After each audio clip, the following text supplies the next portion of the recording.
अभी जो भारत में कुछ इधर हैं कुछ उधर हैं, एक एनडीए एक इंडिया, कुछ नॉन अलाइन है गुट निरपेक्ष दल, उनमें मलूक भाई की पार्टी है बहुजन समाज पार्टी, गुट निरपेक्ष। अभी मलूक जी के इस सनातन के मुद्दे पर दक्षिण से विषय आया, उत्तर तक उसमें क्रिया प्रतिक्रिया आई, फिर उत्तर प्रदेश बिहार जैसे राज्यों में इंडिया के जो प्रमुख चेहरे हैं उन्होंने कुछ उसमें योगदान दे दिया और स्थिति आ गई कि एक प्रधानमंत्री और योगी आदित्यनाथ दोनों ने मोर्चा संभाल लिया।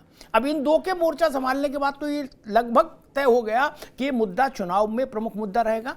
मलूक जी देखिए, वास्तव में कहीं ना कहीं जो विरोधी पक्ष में हम भी हैं, जो पार्टियां हैं, मुझे संसद में भी कई बार नेतृत्व कमज़ोर दिखता है, कांग्रेस पार्टी में भी कहीं ना कहीं कमज़ोर दिखता, 3 साल तक अध्यक्ष तय नहीं कर पाए, और जो गठबंधन और महागठबंधन हो रहा है हम इसीलिए दूर खड़े रहे, वहाँ भी कुछ फ़र्क दिखता है।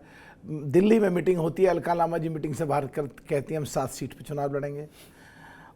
छत्तीसगढ़ में आप पार्टी का अध्यक्ष कहते हैं ये जो कांग्रेस के जो मुख्यमंत्री हैं ये भ्रष्टाचार कर रहे हैं। पंजाब में कहते हैं आप पार्टी के हम कोई सीट नहीं देंगे। हरियाणा में कहते हैं जो कांग्रेस वाले हम कोई सीट नहीं देंगे। ऐसा ही करीब करीब सभी प्रदेशों में है। जो मुझे लग रहा है कि किसी भी पार्टी को या किसी भी व्यक्ति को किसी भी धर्म के खिलाफ कोई भी टिप्पणी करने का अधिकार नहीं है, और इसीलिए हम साथ अलग खड़े हैं। इनमें क्या लग रहा है, जो मुझे महसूस होता है, क्योंकि सारे पदों पर रहे हैं हम भी, जिले में चेयरमैन, डिस्ट्रिक्ट बोर्ड, वैसे प्रदेश में विधायक, देश में एमपी हूँ और भाई कितनी बार, तो मुझे जो लगता है जिसकी कॉन्स्टिट्यूएंसी में ये हिंदू कम हैं तो ऑब्वियसली सनातन में भी कम है, तो वो कुछ भी बोल देंगे अपने निजी स्वार्थ के कारण, या जिस स्टेट की ऐसी स्थिति है वो कुछ भी बोल देंगे क्योंकि उनकी पार्टी तो स्टेट में तो आए। लेकिन जो महागठबंधन बन रहा, हम भी चाहते हैं वो मजबूत हो, पर ये आपस में लड़े ना, ताकि बहन कुमारी मायावती जी भी पूरा वॉच कर रही हैं दूर से बैठ करके और देख करके। तो जो विपक्ष को हमें मजबूत होना चाहिए, और करीब करीब जो 70% के आसपास देश के लोग सनातन से डायरेक्ट या इनडायरेक्ट जुड़े हुए हैं, अगर उनके खिलाफ बोलेंगे तो किस चीज़ का तो गठबंधन और किस चीज़ का महागठबंधन और किस चीज़ की एकता और किस चीज़ की ये नया गठबंधन, तो समझ नहीं आ रही है बात। ये मलूक नागर जी, एक प्रश्न खड़ा होता है कि भाई जो बात छोटा बच्चा भी जानता है कि हिंदुस्तान में अगर राजनीति करनी है, चुनाव लड़ना, चाहे प्रधानी का और चाहे प्रधानमंत्री का, तो आप सनातन के विरुद्ध बोलकर नहीं राजनीति कर सकते, ये बात सब जानते। तो फिर मसला ये कि INDIA ने इस बात को इंश्योर क्यों नहीं किया, सुनिश्चित क्यों नहीं किया कि उस पिच पर राजनीति नहीं जाए जिस पिच पर भाजपा उनसे कई 100 गुना ज्यादा बेहतर स्कोर रखती है। देखिए, मैं अभी कहा तालमेल ठीक नहीं है। अगर तालमेल ठीक होता तो किसी भी प्रदेश में जब चुनाव आते हैं या देश के जब चुनाव आते हैं, बड़ी बड़ी पार्टियों के बड़े बड़े नेता मंदिरों में जाते हैं, जनेऊ पहनते हैं, इवन कांग्रेस के भी कुर्ते के ऊपर जनेऊ पहनते हैं, कांग्रेस के भी। हाँ। तो जब ऐसी स्थिति होती है और अब चुनाव सर पे खड़ा है और जनवरी लास्ट में जाके मंदिर का उद्घाटन होना है, और सनातन धर्म कहो या हिंदू कहो या उससे डायरेक्ट या इनडायरेक्ट 75-78% लोग जुड़े हुए कहो, जो पूरा देश में हलचल मचेगी 25 जनवरी के बाद, और कुछ चुनिंदा लोग विपक्ष में खड़े रह जाएंगे, तो ये तो वॉकओवर दे रहे हैं और जीत का बुलावा दे रहे हैं बीजेपी को सीधा सीधा। दूसरी बात एक है, ये गठबंधन और महागठबंधन के समझ में भी आ गई है, इसीलिए परसों की जो मीटिंग थी उस मीटिंग में तय भी कर दिया कि सनातन धर्म के कोई भी खिलाफ नहीं बोलेगा। तो मुझे एक चीज़ अभी थोड़ा हिचकिचाहट हो रही है, कैसे कहूँ, जब एक बात तय हो गई फिर इस विषय पर देश में चर्चाएं या बहस या डिबेट इतनी ज्यादा क्यों चल रही है? नहीं, देश में उसका चर्चाएं कारण हो है। भुखमरी नहीं, पे, देश नहीं, में नहीं, चर्चा हो मैं- किसानों की एक- समस्या पे, देश में चर्चा हो बेरोजगारी पे, एक मिनट- देश में चर्चा हो जो दूसरी दिक्कतें हैं देश के सामने इस समय, इन पे ज्यादा ठीक है। डिबेट होनी असल चाहिए, में ज्यादा चर्चाएं असल होनी में चाहिए। दिक्कत क्या है, नेताओं को एक बड़ी भारी बीमारी है। वो सोमवार को कहते कि जी जिस पर हम बोल रहे हैं उस पर डिबेट होनी चाहिए, मंगल को कहते कि बेरोजगारी पर डिबेट होनी चाहिए, जो सरकार में होता है वो दूसरा मुद्दा बताता है, जो विपक्ष में होती है हम देख चुके, इसलिए इस बहस में नहीं अभी जाएंगे। मसला आया कि बहस क्यों हो रही, बहस इसलिए हो रही कि दिल्ली में क्या फैसला हुआ उसमें मैं नहीं जा रहा, वो दिल्ली वाले जाने जो लोग बैठक में थे। फैसला के बाद एक राज्य का बड़ा मंत्री, बड़ा मिनिस्ट्री भी उसकी बड़ी है और उम्र भी बड़ी है आज का नहीं है कोई 10-5 साल से राजनीति में, चंद्रशेखर, वो आदमी जब ये कह रहा है कि रामचरितमानस का मतलब साइनाइड है क्या, तो ये विषय वहां खड़ा नहीं होगा। गांव गांव, खेत खेत, गली गली, शहर शहर, मंदिर मंदिर, घर घर में रामचरितमानस है। राजनीतिक परिपक्वता की कमी होना, तालमेल ठीक नहीं होना और गठबंधन महागठबंधन में एक सुर पे ना बोलना, ये केवल कारण है। बीजेपी को बुलावा दे रहे हैं ये अगली बार 2024 के लिए, इनको सोच समझ के काम करना चाहिए और अपनी अपनी पार्टियों में सब पे पूरा सही संभाल के अपने अपने नेता रखने चाहिए। जो एक बहुत बड़ी 56% देश के जो लोग पिछड़े हैं वो तो डायरेक्ट जुड़े हुए हैं सबके सब इस सनातन से, पूरा का पूरा मैक्सिमम, तो इनको उनकी वोटें वापस लानी चाहिए, जिससे कि आने वाले समय में बीजेपी कमजोर हो और हम विपक्ष मजबूत हो और एक वोट की जगह 2 वोट का असर पड़े, उनकी आए और हमारी बढ़े। अभी क्या खेल हो रहा है, हमारी जो कुछ बची हैं वो भी भागकर उधर के चिपक जाएंगी।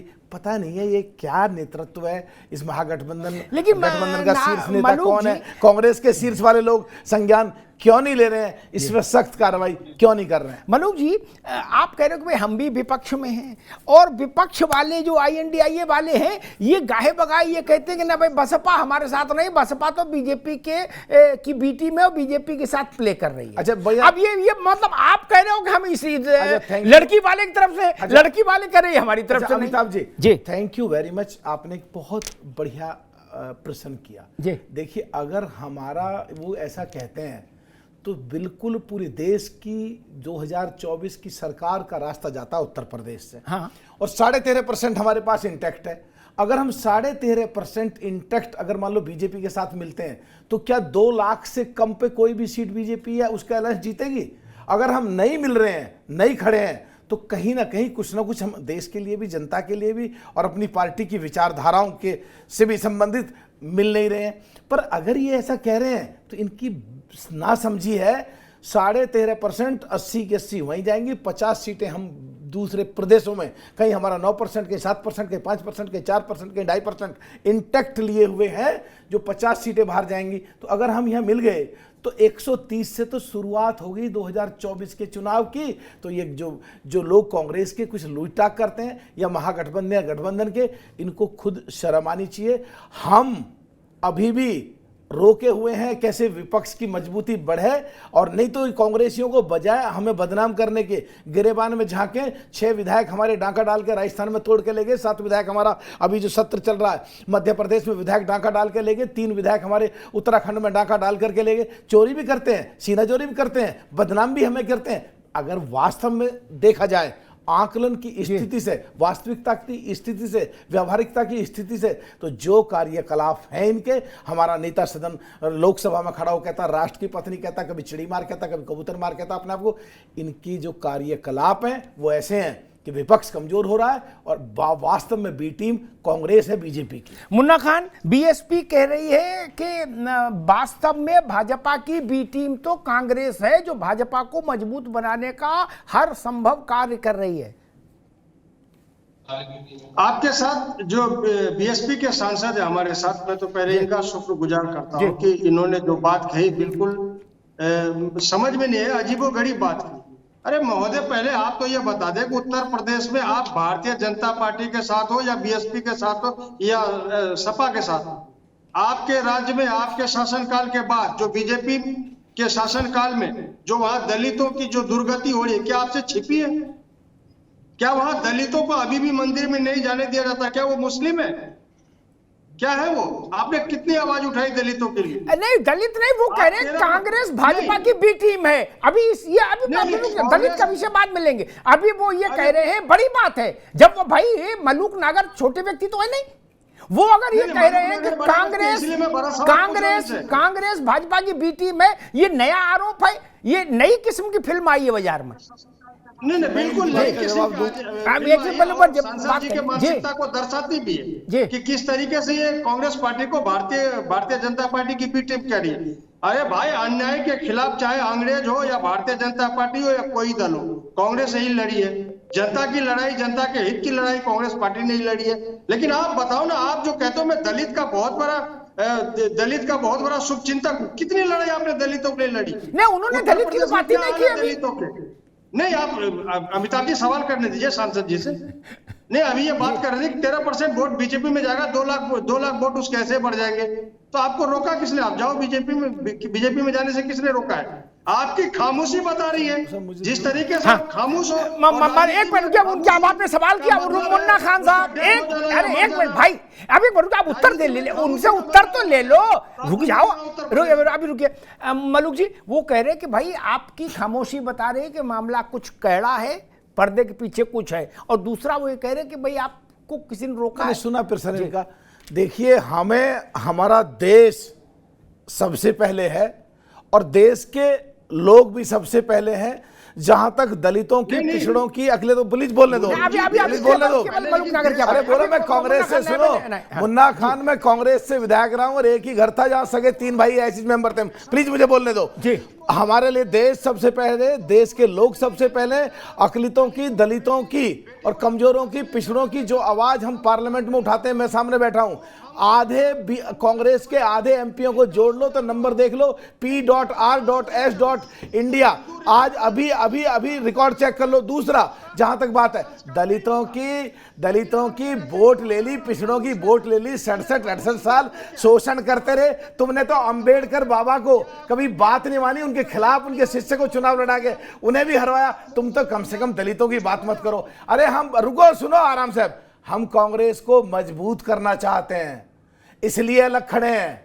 हम कांग्रेस को ताकतवर बनाना चाहते हैं, इसलिए खड़े हैं। 10 साल हमने बगैर शर्त के सपोर्ट दिया देश की सरकार को 2004 से 10 तक, इसलिए खड़े हैं। राजस्थान में हम सरकार को सपोर्ट कर रहे थे और तुम लोग ऐसे हो, बजाय माफी मांगने के ढाका डाल के ले गए, तोड़ के ले गए। उन्हीं में से 500 करोड़ का लाल डायरी का जिन्न निकला। ये तुम्हारा कहीं ना कहीं नेतृत्व की कहीं ना कहीं कमी है, समझो प्लीज। हम तुम्हें मजबूत करना चाहते हैं, ठीक मालूम जी, और इसलिए साथ नहीं जा रहे। मुन्ना खान साहब अब रुकिए भाई, मैं बीजेपी से भी पूछ लूं, बड़ा मामला गंभीर हो रहा है कि कौन बी टीम कौन ए टीम। मनोज पंडित, मसला क्या भाई, ए टीम बी टीम का क्या चक्कर है? मुलुक भाई बिल्कुल ठीक कह रहे हैं। स्थिति क्या है कि एक ऐसे न्यूट्रल पॉइंट पे खड़े हैं कि जिससे विपक्ष को मजबूत करने की बात है। आप देखिए, घोषित चुनाव में जो परिणाम आया उसमें अगर बसपा अपना कैंडिडेट खड़ा कर देती तो शायद फायदा हो जाता किसी को, पर लेकिन बसपा ने अपना कैंडिडेट नहीं खड़ा किया तो नुकसान हो गया। तो मेरा मानना यह है, क्योंकि जो बसपा के साथ छल कांग्रेस ने किया या समाजवादी पार्टी ने किया, वो कहीं ना कहीं छली गई और छल की सजा अब उनको लगने लगा कि हम अकेले ही ठीक है, हमें किसी के साथ जाने का कोई फायदा है नहीं। हम चाहे 10 सीट लाएं, चाहे 5 सीट लाएं, कम से कम पर भी दम पे तो लेके आएंगे, अपने समाज की बात खुल के कह तो पाएंगे। तो ये स्थिति है बीएसपी की। और रही बात ये सनातन की बात, अमिताभ जी अपनी कब्र अपने आप खोदने का काम विपक्ष कर रहा है, इसके लिए किसी और चीज की आवश्यकता नहीं है। आप ये देखिए, स्वामी प्रसाद मौर्य जब मुलुक भाई थे तब से इनके साथ थे मौर्य जी, और सारी चीजें थी और सबसे जनाधार वाले नेता माने जाते थे। आज स्वामी प्रसाद मौर्य उस एक मंच पे खड़े होकर समाजवादी पार्टी के और वो सारी चीजें बोल रहे हैं जो नहीं बोलनी चाहिए, पर लेकिन राष्ट्रीय अध्यक्ष मौन है। इससे ये साबित होता है कि उनकी सहमति है, वो खुद बुलवा रहे हैं। आप ये देखिए कि बोलने के बाद उनका प्रमोशन कर दिया जाता है तो अखिलेश जी की सहमति है उस चीज में कि हम उनका प्रमोशन कर रहे हैं, तो हमें किसी चीज मनोज की जी, आवश्यकता ठीक नहीं है। है, हम ठीक, सिर्फ जनता एक को ये मिनट रुकिए, बताना एक मिनट रुकिए चाहते हैं। मनोज, एक मिनट रुकिए, मैं यतीम माँ के पास चलूंगा, लेकिन एक बात मैं कहूं, मैं इस बात को नहीं समझ पाता, जो बात राजनीति के KG1 में पढ़ने वाला बच्चा भी जानता है कि भैया हिंदुस्तान में अगर पार्टी चलानी है, चुनाव लड़ना प्रधानी से प्रधानमंत्री तक का, तो हिंदुत्व को गाली दे के नहीं बात बनेगी, जान लो, इतनी सी बात सब जानते हैं। वो बात अखिलेश यादव ना जाने, लालू प्रसाद यादव ना जाने, राहुल गांधी ना जाने, ये मैं कैसे मान लूं? यतीमा मुद्दा तो बन गया सनातन, यो तमिलनाडु से चलो, उत्तर प्रदेश आ जाओ, बिहार चले जाओ, कहीं चले जाओ, मुद्दा बन गया। और मध्य प्रदेश में प्रधानमंत्री ने खुद बोलिया है, योगी जी बोल दिए। अब इसका अंक गणित भी साफ है, उसमें भी कोई भ्रम नहीं, हिंदुस्तान में, ये हिंदुस्तान है, 80% आबादी उस दर्शन को मानती है जिसको सनातन बोलते हैं। फिर ऐसा जोखिम भरा काम क्यों हो रहा है विपक्ष की ओर से? नहीं अमिताभ जी, कारण तो यही, ताकि यही कहा जा सकता है क्योंकि सनातन से विरोध करके एक समय था जब सनातन के विरोधी यहाँ सत्ता में रहे और लगातार सत्ता को चलाते रहे, लेकिन आज के परिप्रेक्ष्य में, आज आप और हम बहुत बार डिबेट कर चुके हैं, भारत की आत्मा बदल रही है, भारत का मन अब उसी मजबूती के साथ दोबारा खड़ा होने की हिम्मत जुटा पा रहा है जो पिछले 70 वर्षों में वो नहीं जुटा पाया। तो आज अगर सनातन को गाली देकर कोई भी ये समझता है कि वो सत्ता का सुख पाएगा, तो मुझे लगता है कि वो कुल्हाड़ी पैर पे देके नहीं मार रहा, पैर ही कुल्हाड़ी पे देके मार रहा है, क्योंकि ये तो इस देश में अब संभव होने वाला नहीं है। और सनातन की आत्मा को बार बार छलनी किया गया, जब आक्रमणकारियों ने छलनी किया तो वो सहा सनातन ने, सनातनियों ने सहा, लेकिन जब अपने लोगों ने छलनी किया तो सनातन का मन ये बना कि अब कोई भी विरुद्ध बोलेगा तो हम वो लोग तो है नहीं जो सनातन से जुदा के नारे बुलंद कर सकते हैं, हमारे पास तो अपनी वोट की ताकत है, और जो सनातन के पक्ष में कार्य करता हुआ दिखाई देगा उसी के साथ हम लोग खड़े होंगे, ये तो निश्चित है। तो अमिताभ जी, इसमें तो कोई दो राय नहीं है कि ये लोग जिस तरीके की राजनीति कर रहे हैं वो भारत के विकास के मार्ग को अवरुद्ध करने की राजनीति है, वो भारत को षड्यंत्र के तहत हिंसा की आग में झोंकने की राजनीति है, वो किसी भी तरीके से सनातनियों के मन को उद्वेलित करके उनको हिंसा की ओर प्रवृत्त करने के लिए उकसाने की राजनीति है, और इस पर बहुत जल्द रोक लगनी चाहिए। ठीक बात। मलूक जी, एक सवाल आपसे और लूंगा, अगर हम ये माने कि इस ढंग की बयानबाजी से भाजपा मजबूत होती है, क्योंकि अतीत का इतिहास भी है, एक मुलायम सिंह जी ने एक बयान दिया कि भाई चिड़िया भी यहाँ पंख नहीं पर नहीं मार पाएगी, क्या उस बयान के बाद क्या हुआ? भाजपा कहां से कहां पहुंच गई, फिर जो होना था वो हुआ अयोध्या में। तो ऐसा पांव पर कुल्हाड़ी मारने का काम, अगर हम इसको पांव पर कुल्हाड़ी माने, INDIA के लोग कर रहे हैं, अब वो भी राजनीतिक परिवार के लोग हैं, ऐसा नहीं नए नवेले, करुणानिधि का परिवार है, या स्वामी प्रसाद मौर्य वो हर घाट का पानी पिए, या चंद्रशेखर बिहार में, क्यों कर रहे हैं? आपको क्या लगता है? देखिए, बिल्कुल साफ है, कुछ लोग हैं, बाकी जयंत चौधरी हैं, वो बड़े सेकुलर हैं और वो बिल्कुल इस तरह की सोच पे विश्वास नहीं रखते। अखिलेश जी भी चुप हैं, वो कुछ नहीं बोल रहे सनातन के खिलाफ एक भी शब्द, और मंदिरों में जाने की बात आती है, सनातन की बात आती है तो सबसे आगे आकर के बढ़ते हैं। ये कुछ ही लोग हैं, कुछ ही पार्टियां हैं, और कांग्रेस इस गठबंधन महागठबंधन का जो नेतृत्व कर रही है, ये इन्होंने मेरे से एक प्रश्न पूछा, हमारे कांग्रेस के साथी पूछ बैठे हैं, मैं इनसे पूछ रहा हूं, क्या ये सनातन के खिलाफ है या सनातन धर्म के फेवर में? यही बता दें जी। सनातन धर्म की तो बात होती है, लेकिन सनातन धर्म के आड़ में जो राम मंदिर का चंदा चोरी होता है, क्या सनातन धर्म को शोभा देता है? राम मंदिर के जन्मभूमि की दलाली होती है, क्या यह शोभा देता है? उनके जमीन को बेचा जाता है, क्या यह सनातन धर्म को शोभा देता है? यह है सनातन धर्म। सनातन धर्म का व्यापार करने का काम भारतीय जनता पार्टी ने किया है। मैं समझ गया, कांग्रेस अपने हाथ में अनार छुटाना चाह रही है, अनार तो नहीं छूटेगा, हाथ जल जाएगा। धर्म कहते हो तो जो सनातन धर्म का जो रूल कितना चंदा दिया है कांग्रेस ने, कितनी रसीद कटवाई है? एक रसीद बताओ, एक चंदे की बात बताओ मुझे। तो इन दलालों को सीखनी होगी कि अगर आप सनातन धर्म कहते हो तो उसके रूल को फॉलो करो, न कि आप उसके चंदा को चोरी करो। चंदा चोरी करने का काम एक- और सनातन धर्म के नाम पर। अरे भाई एक सब लोग मत बोलो, सब लोग एक मिनट रुकिए, एक मिनट एक मिनट एक मिनट एक मिनट मुन्ना खान एक मिनट रुकिए, एक मिनट रुकिए, एक मिनट रुकिए, एक मिनट में के शर्मा के पास चलूंगा। सर एक अच्छी बात कही है हमारे कांग्रेस के साथी ने, सनातन का वो समर्थन कर रहे हैं और प्रक्रिया अगर कोई गलत है तो हम भी कहते हैं, अगर कोई उसकी आड़ में गलत काम करता है तो वो ठीक नहीं है, और कम से कम कांग्रेस भी आगे सनातन के फेवर। मालूम नगर अभी रुकना होगा। मैं के शर्मा के पास एक बुनियादी सवाल लेके चलूंगा। ये सवाल एक बार कांग्रेस ने और भी उठाया था, तब भी मैंने कहा था, तब उसको फिर दोबारा से रेखांकित कर दें। के शर्मा, कांग्रेस कह रही है कि अयोध्या के मंदिर के लिए जो चंदा आया था, जब रामशिला पूजन हुआ, जब यात्राएं निकली देश भर में, तब चंदा आया। ठीक, अशोक सिंघल के समय का है जो जिक्र मुन्ना खान कर रहे हैं। उसके बाद 10 साल केंद्र में कांग्रेस की सरकार रही मनमोहन सिंह की। अगर चंदा खाया गया, इनकी जानकारी में था, तो ये इनके हुकूमत थी, सबको जेल भेज देते।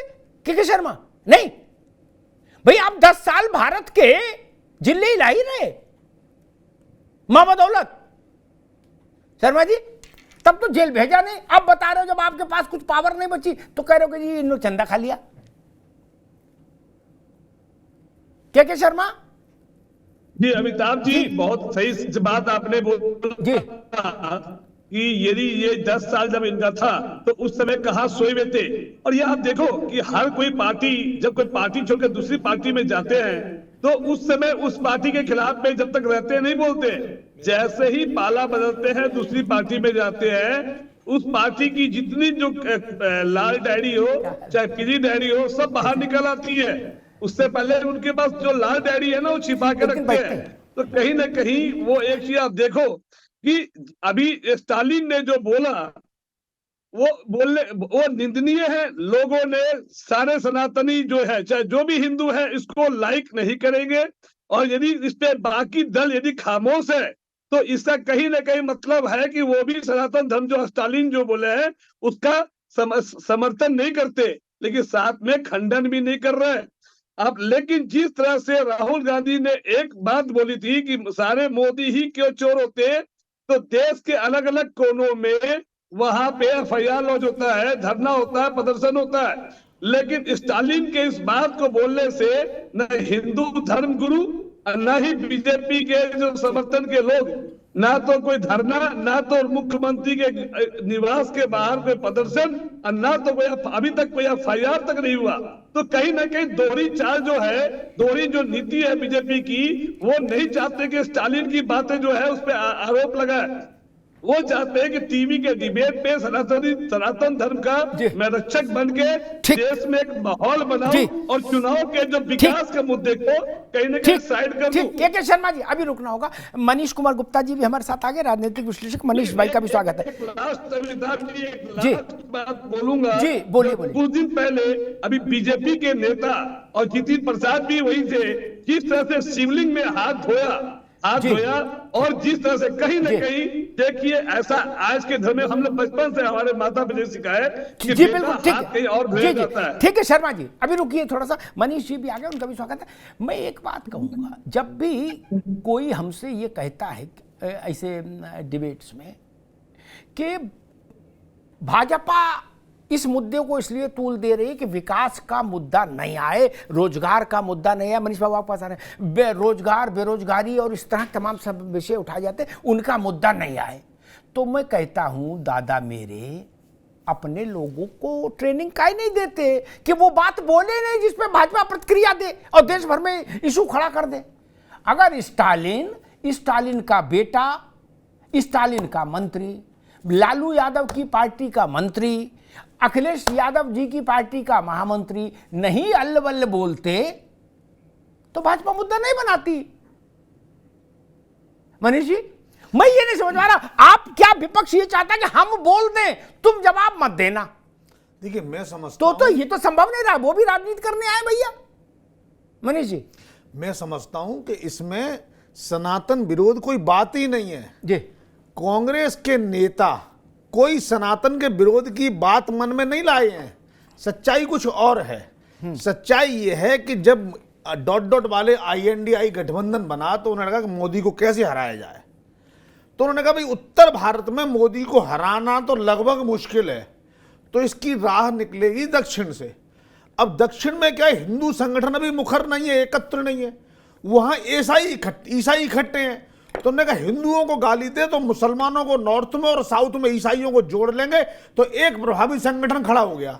संभवतः यही एक वजह है कि डॉट गठबंधन का एक भी व्यक्ति विरोध नहीं कर रहा है। कभी कोई कुछ कहता है, कभी कोई कुछ कहता है। मानो स्थिति ये हो गई, जो मेरी बहन को छेड़ता है, जो मेरी बहन को परेशान करता है, हम उससे बोलचाल बंद इसलिए नहीं करेंगे क्योंकि वो मेरी दुकान पे ग्राहक का सामान लेने आता है। हमें शर्म आती है, अरे मुझसे मना करेंगे कि मेरी बहन को क्यों छोड़ता है, तो वो सामान नहीं लेगा। यानी अगर हमने उससे कह दिया भाई कि तू ऐसा क्यों कहा हमारे भगवान के बारे में, कछुआ छाप अगरबत्ती जला के क्या दिखाए, हिंदुओं को मार देंगे, हम विरोध नहीं करेंगे। इसका मतलब मेरी दुकानदारी बंद नहीं होनी चाहिए। ये सत्ता की दुकानदारी कांग्रेस या विपक्षी दल चाहते हैं। वो चाहते हैं सनातन को गाली देकर ईसाइयों को इकट्ठा करेंगे, हम हिंदुओं को इकट्ठा, हम मुसलमानों को इकट्ठा करेंगे और उसके बाद दलितों को भीमराव अम्बेडकर के नाम पर बिखेर लेंगे। बस मोदी को हराने का रास्ता बन चुका है। ठीक है मनीष जी। मैं मनोज पंडित जी, भाई कांग्रेस और कांग्रेस के INDIA के समर्थक जो लोग हैं वो ये चाह रहे हैं भाजपा से कि हमारे नेता बिहार में, यूपी में, तमिलनाडु में हिंदुत्व के खिलाफ बोलेंगे, हिंदू धार्मिक ग्रंथों के खिलाफ बोलेंगे, हिंदू देवी देवताओं के विग्रह के खिलाफ बोलेंगे, सनातन के खिलाफ बोलेंगे, लेकिन भाजपा उस पर रिएक्शन नहीं दे। और अगर रिएक्शन देगी तो हम कह देंगे भाजपा मुद्दा बदल रही है, बेरोजगारी पर बात नहीं कर रही। मनोज जी। अमिताभ जी, आप देखिए कि भाजपा बोले तो समस्या, ना बोले तो समस्या। अगर हम कुछ बोले तो कि हिंदू मुस्लिम कर रहे हैं और नई चीजों को ला रहे हैं, ना बोले तो आप बयान नहीं दे रहे हैं, चीजें नहीं कर रहे हैं, तो बड़ी विडंबना है। मुझे समझ नहीं आता कि इनकी मानसिक स्थिति को हो क्या गया है। और जो अभी मनीष भाई ने बोला, बिल्कुल इनकी रणनीति क्या है, इनकी रणनीति ये है, इनको लगता है कि जहां हिंदू राज्य हैं या जहां पर पॉपुलेशन ज्यादा है वहां पर तो हमें वोट मिलना नहीं। अब जहां साउथ में हम कहीं आ गए हैं और चीजें हैं हमारे पास, जो क्रिश्चियंस हैं और जो मुस्लिम लोग हैं, कम से कम ये बात करके वहां के वोट तो हम अपने कर ले कम से कम। तो इनकी कहीं ना कहीं रणनीति है और ये सोची समझी साजिश है। ऐसा नहीं है कि किसी ने गलती से बयान दे दिया या गलती से कोई चीज हो गई, एक आदमी गलती करेगा, सारे लोग गलती नहीं करेंगे। तो कहीं ना कहीं हिडन एजेंडा है इनका, जिस एजेंडे पे इनका घमंडी गठबंधन काम कर रहा है। और ये जो एजेंडा है, ये एजेंडा जनता जानती है। तमिलनाडु में आप इसका भी जवाब दे दो। जिनको मालूम है कि देश से कोई लेना देना नहीं है इनका लेना देना सिर्फ इस बात से है कि साम दाम दंड भेद कुर्सी कैसे हमें मिले, उस कुर्सी की सोच के लिए ये किसी भी हद तक जाते हैं। अरे मनीष भाई ने कहा कि वो सामान लेने आते थे हमारी दुकान पर हमारी बहन को छेड़ते थे, हमने कुछ इसलिए नहीं बोला कि हमारा ग्राहक टूट जाएगा। तो ये ओछी और छोटी मानसिकता है कि इन्हें अपनी कुर्सी के लिए चाहे देश बेचना पड़े, चाहे देश के टुकड़े करने पड़े, इन्हें ये किसी भी हद तक जा सकते हैं। जी, तो जी यतिमा एक मेरा प्रश्न है कि दक्षिण और उत्तर में बांट कर भी मैं इस थ्योरी से सहमत नहीं हो सकता कि दक्षिण और उत्तर को इस आधार पर सनातन को गाली देख के कोई बांट के दिल्ली की सरकार में आ जाए। मुझे नहीं लगता, आपको क्या लगता? नहीं, ये संभव नहीं है अमिताभ जी। ये तो देखिए, मैं पहले दिन से इस डिबेट में जब आपके साथ बैठी तो मैंने ये कहा कि एक षड्यंत्र है और ये षड्यंत्र देश को तोड़ने का है। ये लोग, इनकी सत्ता तो इन्हें बाद में मिलेगी, सत्ता मिलेगी नहीं मिलेगी राम को या सनातन को अपमान करके, ये तो बहुत दूर की कौड़ी है, ये तो इनके हाथ में आने वाली बात है ही नहीं। लेकिन ये जो गठबंधन है, ये जो ताकतें एकजुट हो रही है, वो भारत को तोड़ने के लिए एकजुट है। ये सत्ता सुख का तो अलग एक विषय हो गया, वो तो अलग विषय है, लेकिन कोई भी व्यक्ति भारत में कम से कम सनातन को गाली देकर जीत कर नहीं आ सकता, क्योंकि हिंदुओं की वोट, हिंदुओं का मत मुझे लगता है दक्षिण में भी है और दक्षिण में तो बहुतायत में है, और उत्तर भारत में और इधर हमारी तरफ तो आप समझ ही सकते हैं कि यहाँ तो सनातन को अगर गाली दी जा रही है तो बहुत आक्रोश निश्चित रूप से है ही। तो मतलब मैं भी इस थ्योरी से तो कम सहमत नहीं हो सकती कि वहां इसलिए गाली दी जा रही है। षड्यंत्र है ऐसी शक्तियों को इकट्ठा कर जो 2024 से पहले एक बड़ी हिंसा को अंजाम दे सके। ये षड्यंत्र है। लगातार मैं आप चैनल पर ठीक है। यतीमा एक मिनट क्या शर्मा, एक मिनट, मुन्ना खान साहब, यतीमा चेतनानंद कह रही है कि ये जो गठबंधन है INDIA का, अच्छा उनको आवाज नहीं दी। क्या शर्मा आप यही सवाल आपसे, मुन्ना खान को शायद अभी आवाज नहीं समझ आए। मैं एक से ये बात है, सवाल तो सुन लो भाई, आप तो गजबे कर रहे हो। अरे रुको भाई, सवाल तो सुन लो। वो कह मतलब सवाल सुन लो तब जवाब दो। वो कह रही हैं कि ये देश को तोड़ने के लिए, देश में सांप्रदायिक हिंसा को इनिशिएट करने के लिए ये काम कराए जा रहे हैं। क्योंकि ये तो अनपढ़ भी जानता और पढ़ा लिखा भी जानता कि स्टालिन के पिताजी भी कहते थे और उनके गुरुजी भी कहते थे सनातन को इरेडिकेट कर दो, उन्मूलन कर दो। किनके? उदयनिधि के बाबा भी बोलते थे और उनके बाबा के बाबा भी बोलते थे। क्या? पेरियार। तो सनातन तो कहीं गया नहीं, तो वो भी लल्लू नहीं, वो भी जानते हैं। लेकिन हाँ, हिंसा हो जाए ऐसा कह रही है यतीमा। के शर्मा जी। जी अमिताभ जी, ऐसा सनातन धर्म आज का कोई धर्म नहीं है और ये सबसे जो पवित्र और सबसे जो मजबूत यदि कोई धर्म है तो सनातन धर्म है। किसी के कमेंट करने से, चाहे पेरियार जी करे, चाहे उनके दादाजी भी करे, कभी भी सनातन धर्म पे ना आज आई है न आएगी। हाँ, मुद्दा गर्म रहेगा, चुनाव गर्म रहेगा, लेकिन सनातन धर्म वहीं पे है, आज भी सुरक्षित है। बेकार की बातें ना करिए। धीरे धीरे 60% रह गए हैं हम अपने भूभाग में। जो हिंदुस्तान, पाकिस्तान और बांग्लादेश के हिस्से में हम जो पूरा 100% थे ना, 60 रह गए हैं। 60% लगा लो हिंदुस्तान, पाकिस्तान और बांग्लादेश की आबादी। आप समझ रहे हैं? बीजेपी 60% रह गए हैं, धीरे धीरे खत्म हो जाएंगे। आपके जैसे लोग जो अपने ही छाती पर वार करने वालों के मददगार हैं, आप जैसे लोगों की वजह से ये धर्म कमजोर होता जा रहा है। और कौन कहता है नहीं हो रहा? राजा राम मोहन राय और लॉर्ड बेंटिक के समय में क्या होता था कि साहब पर्दा प्रथा है तो कुछ नहीं होगा, घूंघट प्रथा है तो बैन कर दो, ठीक है, सती प्रथा है तो बैन कर दो, और जो हलाला है उसमें कुछ भी डिस्कस मत करो। अरे भाई, हिम्मत है तो सब धर्मों पे बोलो ना। अरे कमी है तो इस्लाम में भी है, ईसाईयत में भी है, यहूदी में भी है ना, बोलो ना सबको, हिम्मत तो दिखाओ ना। बस तुम्हारी मर्दानगी दिखाई देती है सिर्फ हिंदुओं को गाली देने में। तुम्हारी मर्दानगी दिखाई देती है हिंदुओं को गाली देने में। सोच लो इस बात को। घर जाके अपनी माँ के आंख कैसे मिलाओगे? घर जाके अपनी बहन से आंख कैसे मिलाओगे? घर जाके शीशे में मुंह कैसे देखोगे? शिवलिंग हाथ धो रहे फिर भी कुछ नहीं बोले। शिवलिंग पे हाथ, अरे करो ना केस, अरे करो केस फाइल। कौन रोक रहा है तुम्हें? तुम भी हिंदू हो, तुम्हारे घर वाले भी हिंदू, करो ना। यहाँ चिल्लाने से बेटर है कुछ करके दिखाओ। यहाँ चिल्लाने से बेटर है कुछ करके दिखाओ। अगर यहाँ खून दौड़ रहा है ना, आग की तरह दौड़ रहा है तो शर्म आनी चाहिए।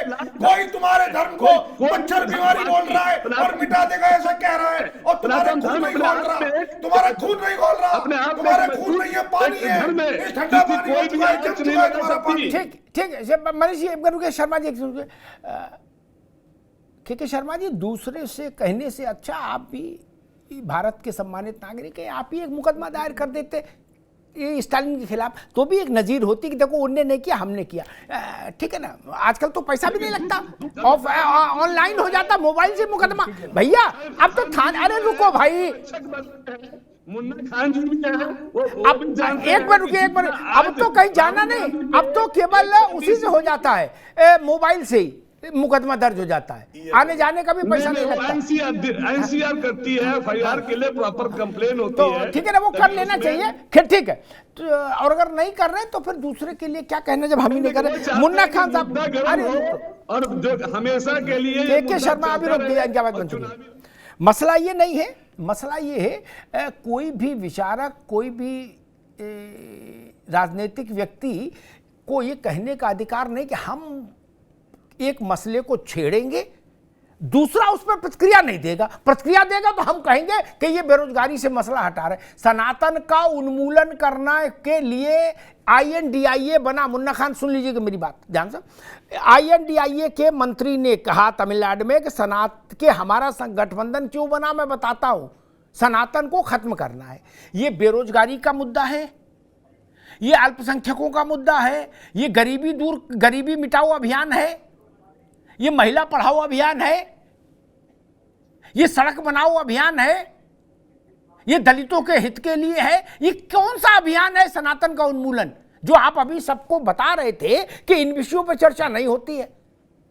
तो ये इन्हीं विषयों का नाम अब ये हो गया, सनातन उन्मूलन हो गया इन विषयों का नाम।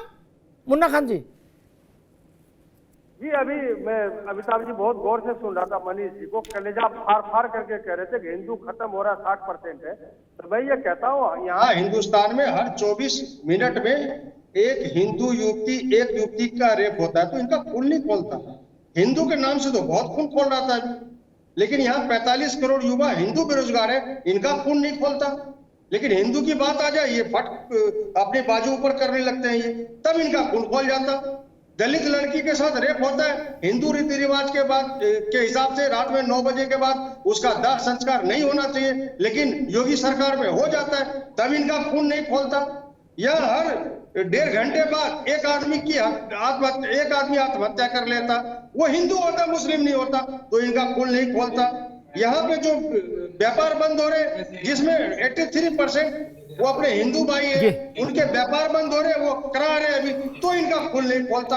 तो इनका खून कब खोलता है कि बात हिंदू की, सनातन की, मुस्लिम की है। तो इन ऐसे लोगों को, अरे यहाँ मुसलमान कहाँ से आ गया भाई? यहाँ मुसलमान कहाँ से आ गया? तुम्हारी समस्या यह है कि तुम हर मुद्दे में मुसलमान को जाते हो। अरे मुसलमान की बात ही नहीं आई है, मुसलमानों की बात ही नहीं आई है। मैंने ये नहीं कहा कि लव जिहाद कर रहे हो आप, मैंने ये नहीं कहा कि हिंदू मंदिरों को तोड़ रहे हो आप, मैंने ये नहीं कहा। मैंने एक हिंदू ने दूसरे हिंदू से कहा कि अपने धर्म की रक्षा के लिए आगे आना होगा, अपने धर्म की रक्षा के लिए आगे आना होगा। अगर हमारे धर्म पर कोई उंगली उठाएगा तो हम चुप नहीं रहेंगे। और ये बात आप भी कान खोल कर समझ लो, हम पर हमें ज्ञान देने की जरूरत नहीं है, हमें ज्ञान देने की जरूरत नहीं, समझ आ गई? हलाला करने वाली संतति ज्ञान ना दे हमें, हलाला करने वाली जनरेशन में ज्ञान ना दे, समझ आ गया? हमें ना समझाए, दूसरों के मंदिरों पर कब्जा करने वाले हमें ज्ञान ना दे, दूसरा हमें ध्यान ना दे, समझ आ गया आपको? कोई मसला नहीं, इन चाटुकारों की वजह से, इन दलालों की वजह से देश बदला है। ठीक, अभी रुकिए मुन्ना खान, अभी रुकिए मनीष, अभी रुकिए। मनोज पंडित, एक विषय ये भी आता है कि कांग्रेस का जो कंपोजिशन है लोकसभा में, लोकसभा से किसी पार्टी की सेहत पता लगती है, ठीक है ना? वो MRI है किसी पार्टी की हेल्थ की, वो बताता है कि कांग्रेस, मोतीलाल की कांग्रेस, जवाहरलाल और इंदिरा गांधी की कांग्रेस हिंदी भाषी भारत से खत्म होते सिमट के उन इलाकों में बची है बस थोड़ी बहुत, जिन इलाकों में, लोकसभा के हिसाब से कह रहा हूं, है ना, जिन इलाकों में जनसंख्या का घनत्व तो बदला है, ठीक, क्रिश्चियनिटी कन्वर्जन बहुत तेज हुआ जिन राज्यों में, कर्नाटक हो, केरल हो, आंध्रा हो, तमिलनाडु हो, क्या ये भी चीज, इस तरह की चीजों के पीछे जिम्मेदार है कि भाई सनातन को अगर मान लीजिए स्टालिन बोल रहे हैं तो भी इग्नोर कर दो, क्योंकि हमको भी वायनाड से ही लड़ना है? मनोज पंडित, आप देखिए ना, राहुल गांधी उत्तर प्रदेश छोड़ के वायनाड क्यों चले गए? कहीं ना कहीं उनको लगने लगा, ऐसा महसूस हुआ कि मैं वहां चुनाव जीत जाऊंगा। हाँ, वहां क्रिश्चियंस में जिता सकते हैं चुनाव, वहां जिता सकते हैं जी। तो मेरा मानना यह है कि जो इनकी मनोदशा है, जो चीजें हैं, वो अब लोग समझते हैं उस बात को। आप देखिए अमिताभ जी, जो गठबंधन इन्होंने बनाया है, उस गठबंधन में काफी दल ऐसे हैं, उन दलों के मुखिया ऐसे हैं जो कभी कांग्रेस के बड़े नेता हुआ करते थे और जो आज अपने मठाधीश हैं, अपनी पार्टी चलाते हैं, अपने किसी ना किसी स्टेट में वो अपनी सरकार चला रहे हैं। तो मेरा मानना यह है कि अब जनता जानती है इस बात को कि देश का भला कहां पर है। आज आप देखिए G20 पूरा विश्व भारत की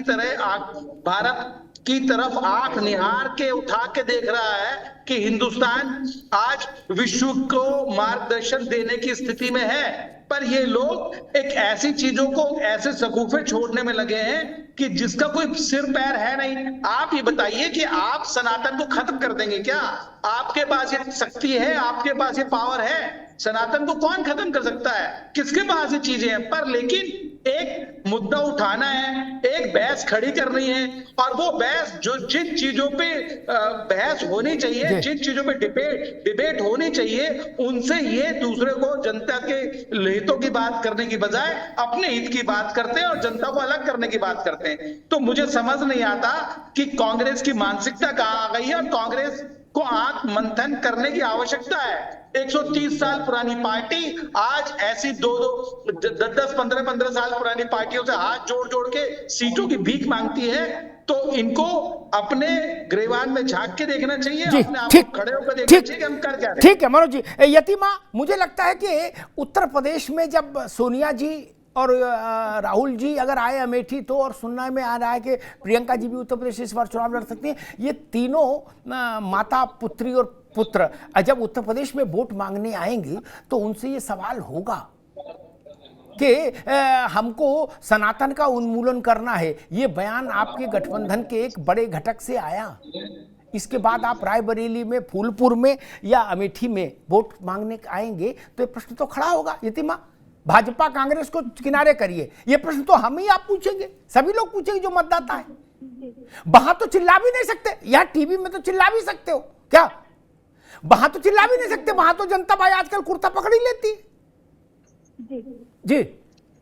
अमिताभ जी, देखिए दिक्कत क्या है कि यहाँ उत्तर प्रदेश में मुस्लिम वोट भी बहुत आयत में है, और दोनों को साथ कर रखना है। ये दो नावों में पैर होकर सवार होकर हमेशा से तैरने का प्रयास करते रहे, 70 साल तैर भी लिए, लेकिन अभी दिक्कत ये है कि ये उसी मन स्थिति में है, ये उससे बाहर नहीं निकलना चाहते, परिदृश्य को देखना नहीं चाहते, भारत के मन को समझना नहीं चाहते, उत्तर प्रदेश के मन को समझना नहीं चाहते। जनेऊ धारण करते हैं, अयोध्या जाते हैं, शिव जी को जलाभिषेक भी कर रहे हैं, और प्रियंका जी की बहुत सारी फोटो है जिसमें वो गंगा जल का आचमन भी कर रही हैं। लेकिन जब ये इस बयान के साथ खड़े हुए दिखाई देते, मुन्ना खान लगातार कह रहे हैं कि वो ऐसा नहीं कर रहे, वैसा नहीं कर रहे। अरे मुन्ना खान साहब, जब आप गेंद दूसरे के पाले में छोड़ेंगे तो वो तो उस गेंद को कैच करेगा ही। आप लोग उन लोगों के साथ खड़े हुए हमेशा दिखाई देते रहे जो सनातन को गाली देते रहे, तो फिर आप हमसे ये कैसे उम्मीद करते हैं कि उत्तर प्रदेश में आपको वोट मिलेगा, या उस जगह जहां भारत की आत्मा बसती है उस जगह आपको वोट मिलेगा? ये संभव नहीं है। और पैर में कुल्हाड़ी देकर मारना है, खूब जोर जोर से देकर मारिए, इसमें किसी को, हम लोगों को क्या ऐतराज हो सकता है? लेकिन राम के अस्तित्व को नकारने वाले लोग इस देश में अब दोबारा सत्ता में नहीं आएंगे, ये बात तो तय है। जी के शर्मा, एक छोटा सा सवाल, लेकिन बहुत सारगर्भित प्रश्न है। ये अयोध्या, ये भाजपा, ये योगी आदित्यनाथ, ये नरेंद्र मोदी का देश में प्रधानमंत्री हो जाना, इन सबसे पहले की घटना एक है, ठीक है ना? इनमें तो दूसरा शेड आप दे सकते हैं, लेकिन मैं तो उदाहरण ही ऐसा लाता हूं जिससे फिर भागने के कोई गली सब बंद हो जाए, फिर बाहर खिड़की एक खुले, जिससे भाग नहीं पाए। दिग्विजय जी मध्य प्रदेश के चीफ मिनिस्टर थे, चुनाव हुआ, दोबारा वो चीफ सरकार कांग्रेस की आ गई, लेकिन कांग्रेस एक पूरे सूबे से, शर्मा जी, तब योगी आदित्यनाथ नहीं थे, नरेंद्र मोदी प्रधानमंत्री नहीं थे, अयोध्या में मंदिर नहीं बन रहा था, काशी कॉरिडोर नहीं बना था, बहुत पुरानी बात बता रहा हूं, जब दिग्गी राजा वहां मुख्यमंत्री थे, तो एक भी विधायक नहीं जिता पाई मुसलमान। क्या तब तो ये लोग नहीं थे रोकने वाले? क्या क्यों नहीं जिताए थे कांग्रेस ने? अगर वो सेकुलर होती तो मुसलमान जितवाती नहीं?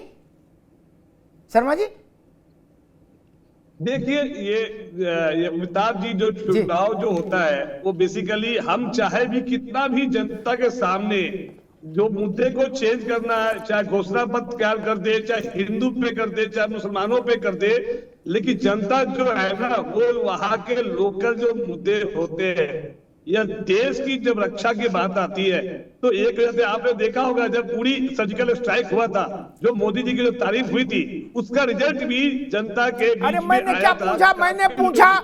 मैंने पूछा महाभारत का सवाल, आप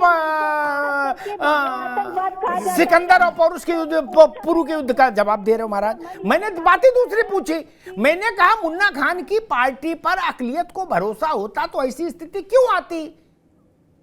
अरे 10-20 नहीं जीते, एक तो जीतता, दो तो जीतता, माथे तिलक तो लगता। सिर्फ देखिए, सिर्फ मैं अमिताभ जी और दिग्विजय सिंह कांग्रेस के मोस्ट सेकुलर नेताओं में से एक माने जाते हैं। क्या? ओबामा साहब वाले, ओबामा जी वाले क्या?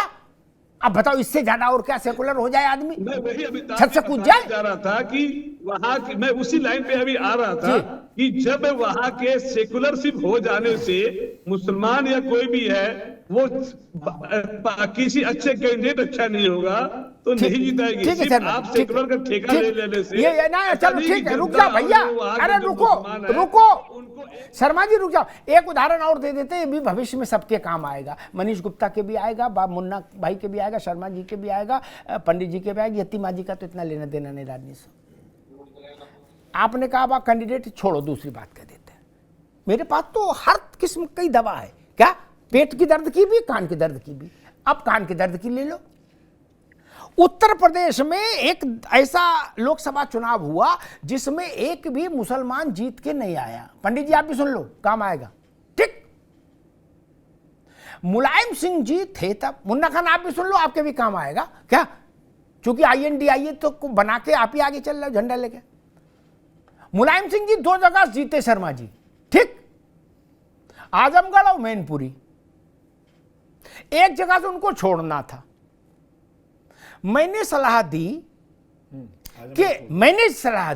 नहीं, मैंने कहा चाहे आजमगढ़ छोड़ो चाहे मैनपुरी छोड़ो, आपकी मर्जी, लेकिन जो भी जगह छोड़ो वहां से एक मुस्लिम उम्मीदवार खड़ा करो और उसको जिता के लोकसभा भेजो। क्या? देश के सबसे बड़े सूबे से लोकसभा में एक भी मुसलमान नहीं, और आप सबसे बड़ी सेकुलर पार्टी हो। आप कहते हो हमने तो, हमसे बड़ा सेकुलर कौन है? हम तो छत से उतरे नहीं कभी सेकुलर के मुद्दे पे। हम जन्म से छत पे हैं झंडा लेके। क्या? और हमने बाबरी मस्जिद बचाने के लिए सरकार को गोली चलवा दी। तब कहा गया कि नहीं भाई ना, फिर किसको लड़ाओगे? बोले तेज प्रताप को लड़ाएंगे। क्या? तेज प्रताप कौन? पोता। ठीक। अथ श्री रेवा खंडे जम्बू दीपे भरत खंडे पंचम अध्याय श्री सत्यनारायण स्वामी की कथा संपन्न हुई, पंजीरी लो घर जाओ। समझ गए भैया शर्मा जी सब लोग? हमको मालूम है कि मसला क्या है। मित्र ने क्या जा रहा था, और मुलायम सिंह जी की हैसियत थी, वो जितवा देते मैनपुरी से। उस वक्त वो उतने बड़े नेता थे और पार्टी का भी उतना रौला चौला था। हमने कहा कि कांग्रेस से भी बात कर लो, बाकी छोटी मोटी पार्टियों से भी बात कर लो। कहो भाई ये तो हम सबके लिए जरूरी है कि एक आदमी तो पहुंचे अकलियत का है। 17% की आबादी। शर्मा जी, उन्हें हमें अग्निहोत्री जी ऐसी सलाह मत दो, और पब्लिक में तो नहीं दो। क्या? कान बोला करो। क्या? मुसलमान कुछ और ही सोच रहा है। क्या? वो आजम खान भी थे उसी पार्टी में। क्या? अब जिनके यहाँ इनकम टैक्स वाला का सांस्कृतिक कार्यक्रम चल रहा, वो भी थे। क्या? वो भी नहीं कहा कि नेताजी तुम्हें हमारी कसम एक तो लड़ाओ। क्या? अरे आपकी जेब से कुछ जा नहीं रहा था। आप दोनों सीटें रख नहीं सकते। ऐसा तो है नहीं कि अड़ गए बोले ना हम मन की मौज है, हम दोनों जगह से लोकसभा में रहेंगे। ऐसा तो कर नहीं सकते थे। एक जगह छोड़नी थी, वहां चुनाव हो नहीं था। मुन्ना खान को लड़ा देते नहीं। शर्मा जी, ये नया भारत कैसे बना, इसको समझने के लिए ऐसे उदाहरण समझने पड़ेंगे, तब समझ में आएगा कि भारत का मन मिजाज ऐसा कैसे बदल गया। मनोज पंडित कुछ कहना चाह रहे थे, 30 सेकेंड। मैं अमिताभ जी कहना चाह रहा था कि Samajwadi Party private limited company, ठीक है, Lalu ji private limited company, Chautala private limited company, और ये प्राइवेट लिमिटेड कंपनी जो है ये वही काम करती है जिससे कंपनी का फायदा हो। इन्हें इस बात से मतलब नहीं है प्रदेश कहाँ जा रहा है, इन्हें इस बात से मतलब नहीं राज्य कहाँ जा रहा है, इन्हें इस बात से मतलब है देश कहाँ जा रहा है। तो मेरे मित्र वकील साहब को मैं बता दूं कि अगर अभी भी नहीं आंख खुलेगी तो फिर स्थिति और खराब हो जाएगी, फिर इसके अलावा कुछ बचेगा नहीं आपके पास। ठीक ठीक है मनीष कुछ कहना चाह रहे 30 सेकंड जल्दी से। नहीं मैं अभी इस पे नहीं आगे। नहीं ठीक, अब आओगे बात। और जब समाजवादी पार्टी या कांग्रेस, दिग्विजय जी का उदाहरण कांग्रेस से और सपा का दे दिया, ये कहते हैं कि भाई साहब बताइए ये बेइंतहा हो गई, जुल्म गैरत जाति की उर्दू के बड़े बड़े शब्द इस्तेमाल करते हैं। क्या काहे, मैंने पूछा कि काहे का जुल्म गैरत हो गया, क्या क्या हो गया? बोले एक भी मुसलमान मंत्री नहीं मोदी की सरकार में। हमने कहा जब वहां वो मुसलमान मंत्री थे तो आपने मोदी सरकार की तारीफ में ट्वीट किया था? नहीं ना? क्या जब थे, अब नहीं है तो आपको तकलीफ है। मैं उनसे कान में पूछ लेता हूं कि अच्छा मैनपुरी से मान ले मुसलमान लड़ा देते तो क्या था? बोले यार आप तो माहौल नहीं बनने देते हो। क्या उत्तर प्रदेश में विधान परिषद में, मुन्ना खान साहब के संज्ञान के लिए एक उदाहरण देता हूं, उत्तर प्रदेश के विधान परिषद के इतिहास में, आज तक के इतिहास में, जनसंघ से लेके भाजपा तक के इतिहास में सर्वाधिक मुस्लिम सदस्य भाजपा के हैं। क्या विधान परिषद में? पसमानदा समाज का एक नई उम्र का एक नौजवान योगी के मंत्रिमंडल में मंत्री है। क्या आप तारीफ कर रहे हैं? नहीं ना? किसी कारण से, किसी अन्य कारण से वो हट जाए तो आप तुरंत आ जाएंगे ट्वीट करने। अरे भैया उसकी तारीफ में भी तो ट्वीट कर दो। नहीं कि मुसलमानों की 85% आबादी का रिप्रेजेंटेटिव वो नौजवान है, मंत्री है, गाजीपुर का लड़का, आप उसकी तारीफ में बोले हो? नहीं। अभी मान लो किसी कारण से हट जाए, हेल्थ के रीजन से हट जाए, हमें उदाहरण दे रहे हैं, तो आप तुरंत आ जाओगे हाँ योगी का असली चेहरा सामने आ गया। क्या मुसलमान हो उसमें भी पसमानदा हटा दिया? लो पिछले हुए आप सबके लिए कहता हूं, किसी भी विषय पर दोनों अवसरों पर टिप्पणी करिए। जब बना तो कहिए कि हाँ ये अच्छा है। वाजपेयी जी की सरकार में शहनवाज हुसैन कैबिनेट मंत्री थे, मुख्तार नकवी कैबिनेट मंत्री थे। क्या आप लोगों ने लड्डू भेजे थे? क्या कि वाजपेयी जी हमारी तरफ से लड्डू, आपने अच्छा काम किया? क्या नहीं ना। एमजे अकबर थे, कैबिनेट मंत्री थे, वो अपने कार्यक्रम में गए, वो छोड़िए, लेकिन मंत्री तो थे और मुसलमान भी थे। आपने उनकी तारीफ में कोई विज्ञप्ति जारी की थी? नहीं ना। है मोहसिन रजा थे उत्तर प्रदेश में, आपने उनकी तारीफ में कोई, फिर इन बातों में कुछ रखा नहीं मित्र। हाँ, मूल विषय पे हम आते हैं। हिंदुस्तान में चुनाव आएंगे जाएंगे मित्र। जब भारत में राजनीति भी नहीं शुरू हुई थी, जब भारत 1000 वर्ष लगभग मुस्लिम आक्रांताओं और बाद में अंग्रेजों के अधीन रहा परतंत्रता के, तब भी कोई माई का लाल इतना बलशाली नहीं हुआ जो हिंदुस्तान से सनातन की जड़ें उखाड़ दे। तुलसी चौरा जीवित रहा, हनुमान चालीसा होती रही, मुगल भी बने रहे और हनुमान चालीसा भी होती रही। क्या जब इस देश में मुगल थे तभी हनुमानगढ़ी बनी और तभी संकट मोचन तुलसीदास ने स्थापित किया। और दक्षिण के मंदिर 2,500-3,000 हजार वर्ष पुराने हैं। शक आए, हूण आए, उगल आए, मुगल आए, नादिर शाह और खिलजी, मिलजी, किलजी, जाने कहां कहां का आदमी आया, क्या रक्तपात करके चला गया। शर्मा जी, मथुरा का इतिहास अगर पढ़ेंगे ना तो एक दृश्य आता है कि एक मुस्लिम आक्रांता ने मथुरा में लूट के नियत से ये स्थिति कर दी थी कि पूरे मथुरा की सारी गलियां रक्त से भर गई थी और मानव मांस से भर गई थी। क्या उसके बाद भी बांके बिहारी ही है वहां। उसका मंदिर तो नहीं बन गया, उसका मकबरा तो बना नहीं, खिलजी का। क्या नहीं ना। ये कोई ताकत है। ईरान, मिस्र, रोमा सब मिट गए जहां से। कुछ बात है कि हस्ती मिटती नहीं हमारी। मैंने कहा ना, उदय निधि के बाबा, स्टालिन के पिताजी और उनके गुरु सब ये काम करके छोड़ चुके हैं, थकार के। वो अल्लाह को प्यारे हो गए, सनातन का कुछ नहीं बिगड़ा। जब बहुत संकट रहा, अब तो वो संकट कभी आ ही नहीं सकता, क्योंकि अब तो हम देश अपने वोट से अपनी सरकार चुनता है। इसलिए अब सरकार देश की कृपा पर चुनी जाती है, सरकार की कृपा पर देश नहीं चल रहा, ये जान लीजिए, कोई सरकार रहे। जब राजा की कृपा से इस जगह चलती, स्थान चलता था, तब भी शर्मा जी, मुन्ना भाई, तब भी इतना ही हुआ कि कहीं मूर्ति छुपा के हमको रखनी पड़ी कुछ साल तक, इसके अलावा कुछ नहीं कर पाए। क्या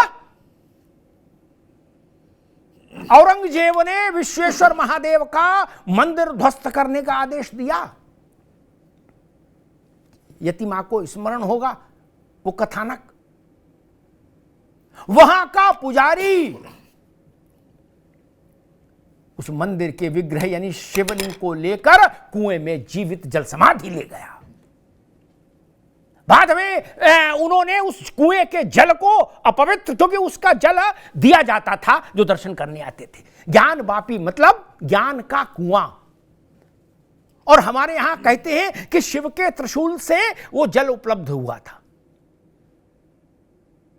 दुनिया भर में ज्ञान का कुआं कहीं नहीं, वो केवल काशी में था। तो उसमें मालूम क्या किया गया मुन्ना खान साहब, उस समय का इतिहास बताता है, गायें काटकर बाल्टियों में उनका रुधिर भरकर कुएं में डाल दिया गया ज्ञानवापी में। लोगों को गलतफहमी, ज्ञानवापी कोई मंदिर से ना, कुएं को बोलते हैं, मूल चीज वो थी। उसके बाद भी क्या काशी से महादेव खत्म हो गए? नहीं ना, आज भी काशी बम बम बोल रही है। काशी सब आए और सब चले गए। एक साल में 10 करोड़ लोग, 11 करोड़ लोग काशी में माथा टेकने जा रहे हैं बाबा को। संख्या बढ़ रही है। ये कलानिधि, अरे कौन है उदयनिधि, और ये कुछ कर लेंगे? नहीं, स्वामी मौर्य कुछ कर लेंगे? तो चुनाव हार गए, मेले का ही बताइए। जो अपनी सीट नहीं जीत पा रहे वो करे कि जी रामायण ऐसी है वैसी है। अभी इनको चंद्रशेखर को मुझे बताया गया कि लालू जी बेरोजगार करने वाले हैं। क्या ये बता रहे रामायण साइनाइड है? ये अपना कुछ नहीं रोजगार खोल पाएंगे, ये क्या बताएंगे? रामायण किसी की कृपा से जीवित है क्या मित्र? नहीं ना। हमारे सबके घरों में रामायण तब भी थी जब नेहरू जी थे, तब भी है जब मोदी जी हैं, और तब भी रहेगी जब कोई और रहेगा। रामायण का शासन से क्या लेना देना, राजनीतिक दलों से क्या लेना देना? क्या सत्यनारायण की कथा हमने राजनीतिक दलों की कृपा से शुरू की? नहीं ना। क्या बट सावित्री का व्रत पार्टियों के घोषणा पत्र का विषय है? नहीं ना। और मैं तो मुन्ना खान से ही कहूंगा, आप अपनी संगठन में कहिए, अपने गठबंधन में कहिए कि जिन मुद्दों पर आप टीवी में बहस करते हैं, आके अपने नेताओं को सद्बुद्धि क्यों नहीं देते कि उन्हीं मुद्दों पर चर्चा करें? उनको किसने बताया कि वो सनातन पर ज्ञान दे? इतनी हिम्मत कहां है? ये बात नहीं होती तो इतना मसला नहीं होता। फिर प्रधानमंत्री कैसे बोलते कि जो गठबंधन है ये सनातन को खत्म करने की साजिश कर रहा है? अब आप चाहते हो कि हम बोले और प्रधानमंत्री ना बोले, हम बोले और योगी आदित्यनाथ ना बोले, ये कैसे हो सकता है मित्र? ये तो खेल के नियम के विरुद्ध है। क्रिया होगी तो प्रतिक्रिया होगी। भारत में अंतर सिर्फ इतना आया है, यतिमा, बाकी सब मूल स्वभाव देशों का कभी नहीं बदलता, वो वहां के रक्त में होता। अटल जी कहते थे डीएनए जो है भारत के रक्त में है। सिर्फ इतना अंतर आया, पहले भारत क्रिया की प्रतिक्रिया भी नहीं देता था। क्या अब प्रतिक्रिया भी देता है और मजबूत प्रतिक्रिया देता है, और लगातार देता है, और इतनी देता है कि जब तक हमेशा के लिए क्रिया आनी बंद ना हो जाए। क्या अब आयुर्वेद का इलाज शुरू कर दिया भारत ने कि भाई बीमारी को जड़ से खत्म करो, बस इतनी सी बात, इतना ही अंतर है, बाकी कुछ नहीं। क्या बोले काढ़ दे, काढ़ा पे काढ़ा दे, काढ़ा पे काढ़ा, और जरूरत पड़े तो विरेचन कराओ, और जरूरत पड़े अनीमा लगाओ, डिटॉक्स कर दो बिल्कुल। क्या शरीर को, मानसिक शरीर भी होता है, एक शारीरिक शरीर तो है, एक मानसिक शरीर होता है। क्या उसको डिटॉक्स करने का ही तो काम कर रहा है भारत। बौद्धिक संक्रमण को डिटॉक्स करने का काम कर रहा है। पेट का संक्रमण तो अनीमा से ठीक हो जाता है, अनीमा लगवाओ घंटे भर में पेट साफ, जैसे लगे झाड़ू पोंछा हो गया वो अंदर। लेकिन बुद्धि के लिए बड़ा विचित्र अनीमा होता है, उसमें समय लगता है। भारत ने ये शुभ है भारत के लिए, भारत ने ये सीख लिया। काशी को औरंगजेब से हम नहीं जोड़ सकते, अयोध्या को बाबर से नहीं जोड़ सकते, और जो जोड़ेंगे हम उनके विरुद्ध लड़ेंगे। आगरा हमारे लिए अकबर का मीना बाजार नहीं हो सकता। आगरा हमारे लिए ब्रज की रज है, ब्रज की रज। बस इतनी सी बात है, यही भारत ने कहना सीख लिया। उससे पहले भारत ये नहीं बोलता था, कहता था मीना बाजार है। अब हम कहते नहीं, मीना बाजार तो बाद में आया, पहले ये ब्रज की रज है। सिर्फ इतना अंतर है। राम से अयोध्या, काशी से बाबा विश्वनाथ से काशी, और कृष्ण कन्हैया से ब्रज, इतना ही अंतर है। बाकी जय जय, धन्यवाद।